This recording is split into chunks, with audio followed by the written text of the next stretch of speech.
क्या जरासंध के सेनापति हंस और डिंबक गे कपल थे? श्री मोहन भागवत जी ने महाभारत काल के इन दोनों वीरों का जो संबंध थे उनका जिक्र किया।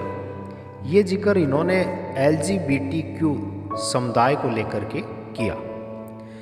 जरासंध कौन था, इसके दो सेनापति कौन थे, इनके बारे में थोड़ा जान लेते हैं। पहले जरासंध के दो सेनापति थे, हंस और डिंबक। दोनों इतने मित्र थे कि कृष्ण ने अफवाह फैलाई कि हंस मर गया तो डिंबक ने आत्महत्या कर ली।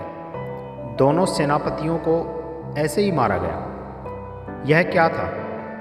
यह वही चीज है, दोनों में वैसे संबंध थे। मनुष्यों में यह प्रकार पहले से है, जब से मनुष्य आया है तब से। राष्ट्रीय स्वयं सेवक संघ के संचालक RSS के संचालक श्री मोहन भागवत जी ने LGBTQ समुदाय पर टिप्पणी करते हुए ये बात कही। RSS के प्रमुख श्री मोहन भागवत जी ने एक इंटरव्यू में जिन हंस और डिंबक का जिक्र किया वो जरासंध के सेनापति थे। क्या वाकई हंस और डिंबक गे कपल थे और एक की मौत की अफवाह सुनकर दूसरे ने आत्महत्या कर ली? मोहन भागवत जी के जो ये बयान दिया है इसका क्या मायना है? मोहन भागवत जी ने जिस किस्से का जिक्र किया उसके बारे में महाभारत में लिखा गया है। महाभारत में कुल 18 पर्व हैं। इनमें से सभा पर्व के 14वें चैप्टर में जरासंध, हंस और डिंबक का पहली बार जिक्र आता है। जरासंध कौन थे? जरासंध मगध साम्राज्य के राजा हुआ करते थे। मगध साम्राज्य यानी कि आज का जो बिहार का पटना और गया जिला है वो मगध साम्राज्य में ही आता था। ये शक्तिशाली राजा थे जरासंध। ये वृद्धर्थ के पुत्र थे। उसने अपने दो सेनापतियों हंस और डिंबक की मदद से कृष्ण के सूरसेन जनपद यानी कि जो आजकल का जो मथुरा है इसको सूरसेन जनपद, जो महाजनपद हुआ करते थे प्राचीन भारत में। प्राचीन भारत में 16 महाजनपद थे, उसमें से सूरसेन जो कृष्ण भगवान के सूरसेन जनपद जो कि मथुरा, उस पर 17 बार आक्रमण किया। इन्हीं दोनों सेनापतियों की दोस्ती की बात मोहन भागवत जी ने की है।